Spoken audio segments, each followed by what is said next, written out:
Johnny गुर्दा हाजिर हो। असर भैया, मैं जो कुछ कहूँगा, सच के सिवा कुछ नहीं कहूँगा। ये मेरी आवाज निकल रहा है। ये तो बिल्कुल गोलू की आवाज में बोला। जय साहब, मैं तो किसी की भी आवाज निकाल सकता हूँ, मेरे अंकल की भी आवाज निकाल सकता हूँ। सुनेंगे आप? सुनना चाहेंगे? ये सही कह रहा है। माँ कसम, ये मेरी आवाज में बात करता है जज साहब, और मेरे बेटे की आवाज में निकलता है। मेरे पापा की आवाज, पापा की आवाज, पापा की आवाज, पापा की आवाज, पापा की आवाज। पूरी दुनिया के लोग मेरे पापा की आवाज निकालते हैं, लेकिन मैं नहीं निकाल पाता। आई एम सॉरी जज साहब। अरे भाई, किसी की भी आवाज निकाल दो। ये वाह, इसी आवाज के चक्कर में मैं तो बखल आ गया। असलियत तो यह है जज साहब कि मैं आपके भी आवाज निकाल सकता हूँ। इधर छोटा मगज होता है, ये उंगली उठी, ये दबा, ये निकली आपकी आवाज। सुनना चाहेंगे आप? या मेरी आवाज निकलेगी? निकाल के दिखा। चंदा रानी जी, आप बहुत खूबसूरत हैं। That's all, मिलॉट। चंदा रानी जी, ये तो बात प्रूव हो गई। आप कुछ कहना चाहेंगी? बिल्कुल कहना चाहूंगी मिलॉर्ड। अगर सजा मिलनी है तो फिर सिर्फ मेरे क्लाइंट को ही नहीं, विभूति नारायण जी के क्लाइंट को भी मिलनी चाहिए। लेकिन मिलॉट, मेरे क्लाइंट को क्यों? क्योंकि इनके क्लाइंट भी अपनी ओरिजिनल आवाज में नहीं गाते हैं। वो भी एक बहुत ही फेमस सिंगर है, उनकी कॉपी करते हैं, हूबहू उनकी आवाज निकालते हैं और उनकी आवाज में गाना गाते हैं मिलॉर्ड। Prove it. ये प्रूव करने के लिए मैंने खुद उन्हें अदालत में बुलवाया है। मैं इजाजत चाहती हूँ कि अब उन्हें अदालत में बुलाया जाए, और वो सिंगर कोई और नहीं है, मशहूर महान सिंगर फकीर कुमार। फकीर कुमार?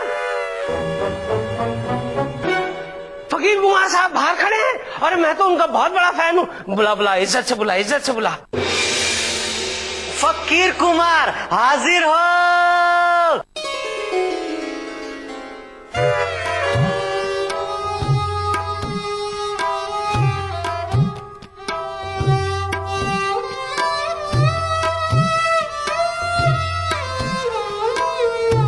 फकीर साहब, आपका इस कोर्ट में स्वागत है, और हम तो चाहते हैं कि बार बार आप हमारी कोर्ट में आए।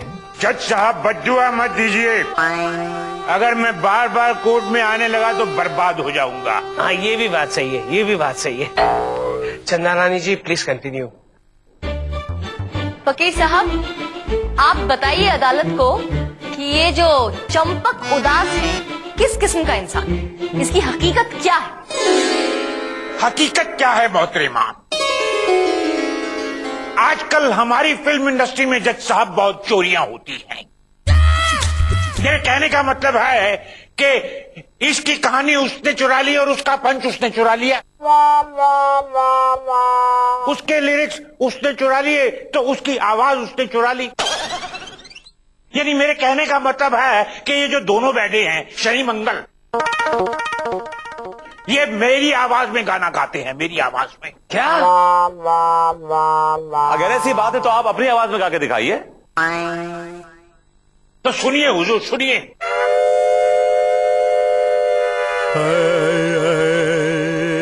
जब हम जवान होंगे, जाने कहाँ होंगे। बस फकीर साहब, बस। तो जज साहब, क्या है कि बहुत दिनों के बाद मौका मिला गाने का, जरा गाने दीजिए। जब हम जवान होंगे, जाने कहाँ। बस बहुत हो गया फकीर साहब, आपकी ये गाथा, आपकी ये व्यथा हम समझ चुके हैं, और इसीलिए अदालत इस नतीजे पर पहुंची है कि ये दोनों सिंगर्स चोर हैं। ये अदालत तुम दोनों को हसीना बार में भेजती है। नशेड़ियों के बीच में रहोगे तो अपनी असली आवाज में गाना सीख जाओगे। The court is adjourned.